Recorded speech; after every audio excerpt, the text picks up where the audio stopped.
Hello दोस्तों, GK उत्कर्ष IQ में आप लोगों का स्वागत है। तो दोस्तों, ज्ञान बिंदु जीएस एकेडमी दोस्तों यह जो है डेली टेस्ट सीरीज है। और दोस्तों यह जो है डेली टेस्ट सीरीज सभी एग्जाम के लिए अति महत्वपूर्ण है। इसमें जो भी क्वेश्चन है दोस्तों एग्जाम से संबंधित क्वेश्चन होगा, तो आप लोग इस वीडियो को पूरा देखिएगा। और चैनल को सब्सक्राइब नहीं किए हैं तो कर लीजिएगा, भूलिएगा नहीं। और यह जो दोस्तों मटेरियल है रोशन आनंद द्वारा तैयार किया गया है, तो आप लोग इस वीडियो को पूरा देखिएगा। आते हैं सीधा प्रश्न पे। दोस्तों प्रश्न पे। आशा करते हैं इस चैनल को सब्सक्राइब कर दिए होंगे। जीवाश्म विज्ञान की स्थापना किसने की? तो इसका सही आंसर हो जाएगा ऑप्शन ए किया जो है क्यूवियर द्वारा किया गया था। क्यूवियर द्वारा किया गया था यह जीवाश्म विज्ञान की स्थापना। अगला प्रश्न है, निम्नलिखित में से कौन अपघटन अपक्रिया नहीं है? तो अपघटन अपक्रिया नहीं है, इसका सही आंसर हो जाएगा ऑप्शन एक हो जाएगा, जो कि यह अपघटन अपक्रिया नहीं है। और बाकी दोस्तों है, पहला गलत है। आते हैं अगले प्रश्न पे। अगला प्रश्न है, एक अवतल दर्पण के ध्रुव से 12 सेंटीमीटर की दूरी पर 2 सेंटीमीटर ऊंची एक वस्तु दर्पण के मुख्य अक्ष पर स्थित है। यदि प्रतिबिंब उल्टा और 5 सेंटीमीटर ऊंचा हो तो प्रतिबिंब की स्थिति ज्ञात कीजिए। इस प्रकार इसका सही आंसर हो जाएगा ऑप्शन बी 30 सेंटीमीटर। आते हैं दोस्तों अगले प्रश्न पे। दोस्तों इसमें जो भी क्वेश्चन है एग्जाम से संबंधित क्वेश्चन है, आप लोग पूरा देखिएगा। लाइक नहीं किए हैं तो लाइक कर दीजिए। पौधे के दृढ़ ऊतक कौन सा गुण नहीं पाया जाता है? पौधे के दृढ़ ऊतक में कौन सा गुण नहीं पाया जाता है? इसका सही आंसर हो जाएगा सी, जो कि यह नहीं पाया जाता है। अर्थात दोस्तों इसे नहीं पढ़ेंगे, सही को देख लेते हैं। पौधे के दृढ़ ऊतक में जो पाया जाता है, तो पहला है, इनके कोशिकाओं मृत और संकीर्ण अवकाश वाली होती है। इनके कोशिकाएं मृत होता है और संकीर्ण होता है। यह जो है अवकाश वाली होता है, जो कि सही है। और बी भी सही है, इनकी कोशिकाएं बहुत लंबी होता है। दोस्तों पौधे के दृढ़ ऊतक जो होता है, जो गुण पाया जाता है, इनके कोशिकाओं में बहुत लंबी और सिरे नुकीली होते हैं। इनकी कोशिकाएं जो होता है लंबी और सिरे नुकीली होती है। डी में है, डी में दोस्तों विभूतियों में लिग्निन विद्यमान होता है। पौधे के दृढ़ ऊतक में जो कि लिग्निन विद्यमान होता है, इनके विभूतियों के लिग्निन विद्यमान होता है। आते हैं अगले प्रश्न पे। अगला प्रश्न, निम्नलिखित में से कथनों पर विचार कीजिए। तो इसका सही आंसर हो जाएगा ऑप्शन एक हो जाएगा। यह कथन सही है, केवल एक ही सही है, तो केवल एक को देख लेते हैं। मानव शरीर में सभी संश्लेषण जैसे प्रोटीन संश्लेषण, वसा संश्लेषण में एटीपी की आवश्यकता होती है। मानव शरीर में सभी संश्लेषण जैसे प्रोटीन संश्लेषण और वसा संश्लेषण में एटीपी की आवश्यकता होती है। पहला ही कथन सही है। अगला प्रश्न पर आते हैं। अगला प्रश्न है, जूट की रेटिंग के लिए किण्वनकारी सूक्ष्म जीव कौन सा है? इसका सही आंसर हो जाएगा ऑप्शन डी, यह जो है क्लोस्ट्रीडियम एसिटोब्यूटाइलिकेम। इसका आंसर डी हो जाएगा। अगला प्रश्न पर आते हैं, निम्नलिखित कथनों पर विचार करना है। तो आते हैं दोस्तों, विचार करते हैं। पहला कथन पढ़ लेते हैं, आम के पौधे में लीची की तुलना में अधिक आनुवंशिक विविधता पाई जाती है, जो कि सही है, अधिक विविधता पाई जाती है। और आते हैं अगले कथन पर देखते हैं। तो दोस्तों दूसरा कथन गलत है, तो पहला ही कथन सही था। इस प्रकार इसका आंसर एक हो जाएगा, जो कि पहला ही कथन सही था। अगला प्रश्न है, कैलामाइन अयस्क को ऑक्साइड में परिणत करने हेतु किस विधि का उपयोग किया जाता है? इसका सही आंसर हो जाएगा ऑप्शन बी, जो है निस्तापन विधि का प्रयोग किया जाता है। कैलामाइन अयस्क को ऑक्साइड में परिणत करने हेतु निस्तापन विधि का प्रयोग किया जाता है। अगला प्रश्न है, निम्नलिखित में कौन सा एक विकल्प सही सुमेलित नहीं है? तो इस प्रकार इसका सही आंसर हो जाएगा सी, जो कि गलत है। तो सही को देख लेते हैं। पृष्ठ तनाव न्यूटन प्रति मीटर सही है। श्यानता गुणांक यह न्यूटन सेकेंड प्रति मीटर स्क्वायर, ये भी सही है। और डी में है ऊष्माधारिता जूल प्रति केल्विन, ये भी सही है। दोस्तों रिवीजन कीजिए, रिवीजन करना बहुत ज़रूरी होता है। रिवीजन करने से एग्जाम निकलता है। तो मनुष्य के किण्वन का संबंध किस तंत्र से है? तो इसका सही आंसर हो जाएगा ऑप्शन सी, या उत्सर्जन तंत्र से है। मनुष्य के किडनी का संबंध किस तंत्र से है? तो उत्सर्जन तंत्र से है। अगला प्रश्न, निम्न में से कौन सा घर्षण बल का मान सबसे कम होता है? तो इसका सही आंसर हो जाएगा ऑप्शन बी, लोटनी घर्षण, जो कि इसका मान सबसे कम होता है। लोटनी घर्षण सबसे कम होता है घर्षण बल का मान। अगला प्रश्न है, इंडोफेनोटाइप एक बायोमार्क है। इंडोफेनोटाइप एक बायोमार्क है जिसकी सहायता से किस अनुवांशिक विकार की जांच की जाती है? इसका सही आंसर हो जाएगा बी, या जो है सीजोफ्रेनिया। सीजोफ्रेनिया जो है ना, इसका जांच किया जाता है। अगला प्रश्न है, बीटी कपास के उत्पादन में संबंधित सूक्ष्मजीव कौन है? इसका सही आंसर हो जाएगा बी, जीवाणु है, जो कि बीटी कपास के उत्पादन में सूक्ष्मजीव को जो है जीवाणु है। अगला प्रश्न है, निम्नलिखित कथनों पर विचार करना है, तो कथन को विचार करते हुए इसका सही आंसर हो जाएगा दोस्तों ऑप्शन ए, केवल एक ही सही है। तो एक को देख लेते हैं, कोविड-19 का जो एक प्रकार के संक्रमण रोग है जो कोरोना वायरस के संक्रमण से फैलता है। तो पहला ही कथन सही है, इसका आंसर एक हो जाएगा, केवल एक ही सही है। अगला प्रश्न है, निम्नलिखित में किस विधि द्वारा जल का अस्थायी और अस्थायी दोनों प्रकार की कठोरता दूर हो जाती है? इसका आंसर सी हो जाएगा, परम्यूटेट विधि। परम्यूटेट विधि से जल का स्थायी और अस्थायी दोनों प्रकार की कठोरता दूर हो जाता है। अगला प्रश्न है, दलहनी पौधे के जड़ों में सहजीव के रूप में रहने वाली बैक्टीरिया राइबोजोबियम किस आकार के जीवाणु है? तो राइजोबियम बताना है किस आकार के जीवाणु है जो कि दलहनी पौधे के जड़ों में यह पाया जाता है।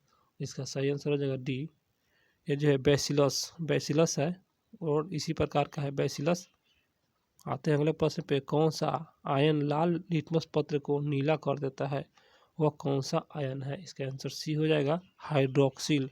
हाइड्रोक्सिल दोस्तों यह जो है लाल लिटमस को नीला कर देता है। दोस्तों मेरा वीडियो पसंद आया तो चैनल को सब्सक्राइब कर लीजिए और मेरे वीडियो को लाइक कर दीजिए। किसी बल्लेबाज द्वारा क्रिकेट की गेंद को मारने पर गेंद जमीन पर लुढ़कती है। किसी बल्लेबाज द्वारा क्रिकेट की गेंद को मारने पर गेंद की जमीन पर लुढ़कती है, कुछ दूरी चलने के पश्चात गेंद रुक जाती है। तो इसका कारण क्या है? इसका कारण यही है, गेंद पर गति की दिशा विपरीत एक बल कार्य कर रही है, इसी कारण दोस्तों यह जो है पश्चात गेंद रुक जाती है। गेंद पर गति की दिशा के विपरीत एक बल कार्य कर रही है। अगला प्रश्न है, पृथ्वी का पर्यावरण विस्तृत, विशाल और अविभाज्य है। पर्यावरण के रचनात्मक, क्रियात्मक और स्वपोषित इकाई को क्या कहते हैं? इसका सही आंसर हो जाएगा ऑप्शन बी, यह पारिस्थितिकी तंत्र के नाम से जाना जाता है। पारिस्थितिकी तंत्र के नाम से, जो कि पृथ्वी का पर्यावरण विस्तृत, विशाल और अविभाज्य है, तो पर्यावरण के रचनात्मक, क्रियात्मक और स्वपोषित इकाई क्या कहते हैं? तो पारिस्थितिकी तंत्र के नाम से जाना जाता है। अगला प्रश्न है, सोडियम फास्फेट का अणु सूत्र बताना है। इसका सही आंसर हो जाएगा बी, यह जो है इसका आंसर बी हो जाएगा। अगला प्रश्न है, प्रगामी तरंग अप्रगामी तरंग जो कि अप्रगामी तरंग से किस प्रकार भिन्न है? तो प्रगामी तरंग और अप्रगामी तरंग से किस प्रकार भिन्न है? इसका आंसर सी हो जाएगा, ऊर्जा में जो यह वहन करता है। ऊर्जा में जो यह वहन करता है। अगला प्रश्न है 22 नंबर, भार कम करने के उद्देश्य से भूख कम करने तथा चुस्ती फुर्ती बढ़ाने के लिए उपयोग में आने वाला औषधि बताना है। चुस्ती फुर्ती बढ़ाने वाले औषधि, इसका आंसर सी हो जाएगा, एम्फाटाइमाइंस, सी हो जाएगा इसका आंसर। अगला प्रश्न है, मोटे अनाज के श्रेणी में आने वाला बाजरा का वनस्पतिक या वैज्ञानिक नाम बताना है। मोटे अनाज के श्रेणी में आने वाला यह बाजार का वनस्पति और वैज्ञानिक नाम बताना है। तो इसका सही आंसर हो जाएगा ऑप्शन डी, यह जो है पेनिसेटम ग्लाकम, इसका आंसर डी हो जाएगा दोस्तों। अगला प्रश्न है 24 नंबर, एक वोल्ट मीटर का प्रतिरोध 5000 ओम है। इस वोल्ट टाइपिंग मिस्टेक है। इस वोल्ट मीटर के मापी सीमा 20 गुना बढ़ाने हेतु इनमें कितने ओम का प्रतिरोध जोड़ना पड़ेगा? इसका सही आंसर है ऑप्शन बी। इसका आंसर बी हो जाएगा। अगला प्रश्न है हाइपोथैलेमस द्वारा स्रावित हार्मोन्स।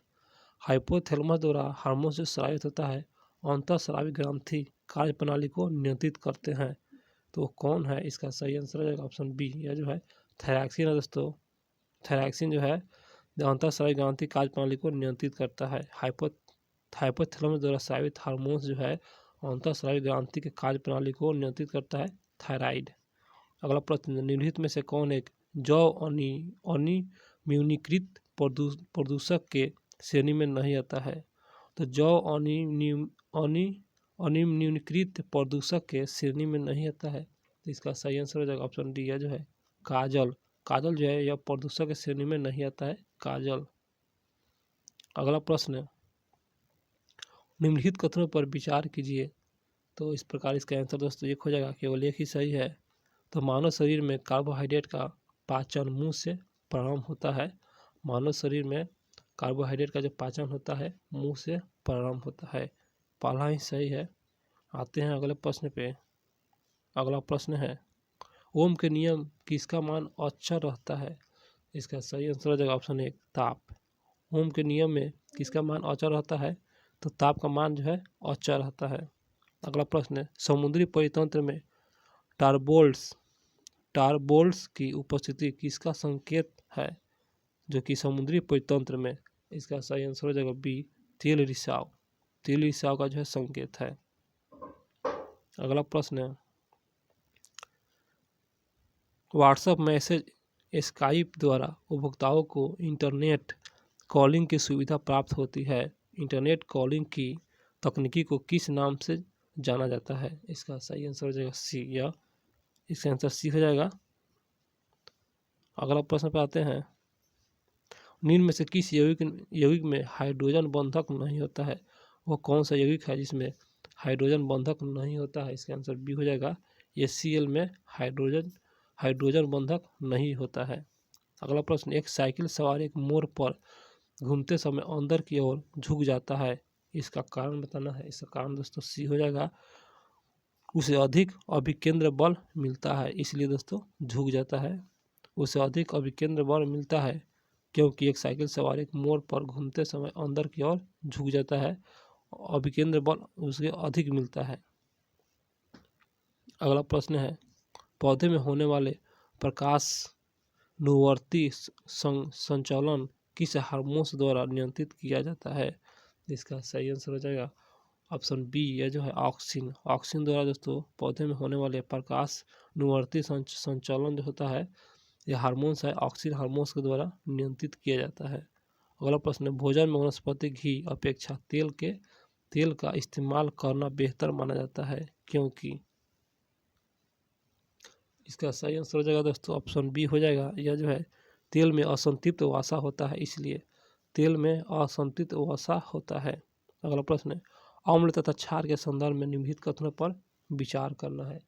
इसका आंसर दोस्तों इसका आंसर बी हो जाएगा, जो कि बी केवल दो ही सही है और अम्ल और क्षार के संदर्भ में क्वेश्चन है, तो इसका सही आंसर बी हो जाएगा और बी में केवल दो ही सही है। इसी को देख लेते हैं अम्ल नीले लिटमस को लाल जबकि क्षार लाल लिटमस को नीला कर देता है। दूसरा ही कथन सही है, इसका आंसर बी हो जाएगा। आते हैं अगले प्रश्न पे। अगला प्रश्न है किसी नहर के पुल पर बनी सड़क 40 मीटर त्रिज्या वाले वृत्तचाप के रूप में है, उसे महत्तम चाल की गुणक करे जिससे एक मोटर गाड़ी सड़क के उच्चतम बिंदु पर बिना जमीन के छोड़े पुल को पार कर सके। तो इसका सही आंसर हो जाएगा ऑप्शन एक हो जाएगा। इसका आंसर एक हो जाएगा। अगला प्रश्न है हमारी आँख का कौन सा भाग यह जो है पराबैंगनी बी किरणें का अवशोषण करता है? इसका सही आंसर हो जाएगा सी, कॉर्निया जो है यह एक भाग है हमारे आँखों का जो कि पराबैंगनी बी किरणें को अवशोषण कर लेता है। अगला प्रश्न है निम्नलिखित में से कौन यह जो है अलंकारिक या सजावटी समुद्री मछली की एक प्रमुख प्रजाति है। तो इसका सही आंसर हो जाएगा option 1 clown fish. Clown fish जो है अलंकारिक या सजावटी समुद्री मछली की एक प्रमुख प्रजाति है, क्लाउन फिश। अगला प्रश्न है 5 मोल सोडियम उतने ही परमाणु होंगे जितने, तो इसका सही आंसर हो जाएगा ऑप्शन बी या 3 मोल लोह में होते हैं, 3 मोल लोहा में होते हैं। 5 मोल सोडियम उतने ही परमाणु होते हैं जिनमें 3 मोल लोहा में होता है, अर्थात बराबर होता है। अगला प्रश्न, निम्न कथनों पर विचार करना है। इस प्रकार दोस्तों इसका सही आंसर हो जाएगा 40 का आंसर 1 हो जाएगा, केवल एक ही सही है। तो पहला को देख लेते हैं, कार्य करने की क्षमता का मात्रक जूल होता है, कार्य करने की क्षमता का मात्रक जूल होता है। अगला प्रश्न है इसका आंसर बी हो जाएगा। आते हैं अगले क्वेश्चन पे। अगला क्वेश्चन है जब H2SO3 का H2SO4 में परिवर्तन होता है तब S सल्फर की ऑक्सीजन अवस्था में परिवर्तन होगा। इसका सही आंसर हो जाएगा सी +4 से +6। अगला प्रश्न, निम्न में से कौन जंतु इकाइनोडर्मेट जो कि फाइलस में नहीं है, निम्न में से कौन जंतु इकाइनोडर्मेट फाइलम के नहीं है। इसका सही आंसर हो जाएगा ऑप्शन बी या ऑक्टोपस, जो कि इस श्रेणी के अंतर्गत नहीं आता है, ऑक्टोपस। बाकी सब दोस्तों आते हैं, तारा मछली, सी ऑर्चिन और समुद्री खीरा, ये सभी जंतु इकाइनोडर्मेटा के अंतर्गत आता है। और दोस्तों ऑक्टोपस जो है यह मृदु कवचीय है, ये भी याद रखिएगा। अगला प्रश्न है संपीड्यता का गुण पदार्थ के किस अवस्था में पाया जाता है, तो इसका सही आंसर हो जाएगा ऑप्शन सी गैस अवस्था में पाया जाता है। संपीड्यता का गुण जो है गैस अवस्था में देखने को मिलता है। अगला प्रश्न है मानव शरीर में परिवहन एवं ताप नियंत्रण का कार्य मुख्य रूप से किसके द्वारा किया जाता है। इसका सही आंसर हो जाएगा ऑप्शन 1 रक्त के माध्यम से किया जाता है। मानव शरीर में परिवहन और ताप नियंत्रण रक्त के माध्यम से किया जाता है। अगला प्रश्न है द्वैत प्राकृति न केवल प्रकाश में होता है बल्कि द्रव्य कणों में भी होता है। इस सिद्धांत का प्रतिपादन किसने किया। इसका सही आंसर हो जाएगा ऑप्शन डी या डी ब्रोगली द्वारा किया गया था। अगला प्रश्न डाउन सिंड्रोम एक आनुवंशिक रोग है जो निम्न में से किस कारण होता है। इसका सही आंसर हो जाएगा दोस्तों ऑप्शन बी गुणसूत्रों की संख्या में परिवर्तन होने के कारण दोस्तों डाउन सिंड्रोम आनुवंशिक रोग होता है। अगला प्रश्न है नाइट्रोजन गैस का रासायनिक रूप में अक्रिय गैस होने का कारण बताना है। इसका सही आंसर हो जाएगा डी इसकी विघटन ऊर्जा उच्च होता है, जो कि नाइट्रोजन गैस का रासायनिक रूप में अक्रिय गैस होने का कारण इसकी विघटन ऊर्जा उच्च होता है। अगला प्रश्न है सर्वप्रथम किसने यह मत प्रकट किया है कि सभी अम्ल हाइड्रोजन उपस्थित रहता है। सर्वप्रथम किसने यह मत प्रकट किया कि सभी अम्लों में हाइड्रोजन उपस्थित रहता है। इसका आंसर दोस्तों बी हो जाएगा डेवी द्वारा कहा गया था। दोस्तों वीडियो अच्छा लगा तो चैनल को सब्सक्राइब कीजिए, नहीं तो फिर बाद में आप लोग भूल जाइएगा, इसलिए अभी कर लीजिए। अगला क्वेश्चन आँखों का रेटिना कैमरे के किस भाग जैसा काम करता है। इसका सही आंसर हो जाएगा ऑप्शन दोस्तों या एक हो जाएगा फिल्म की तरह काम करता है। आँखों का रेटिना कैमरे के किस भाग जैसा तो फिल्म की तरह कार्य करता है। दोस्तों मेरा क्वेश्चन हुआ समाप्त, और मेरा वीडियो अच्छा लगा हो तो सब्सक्राइब कर लीजिए, भूलिएगा नहीं, कर लीजिएगा। और दोस्तों इसका PDF टेलीग्राम पर उपलब्ध है, वहाँ से आप लोग डाउनलोड करके आप इसे बना भी सकते हैं और इसे मिला भी सकते हैं। तो दोस्तों मिलते हैं अगले वीडियो में।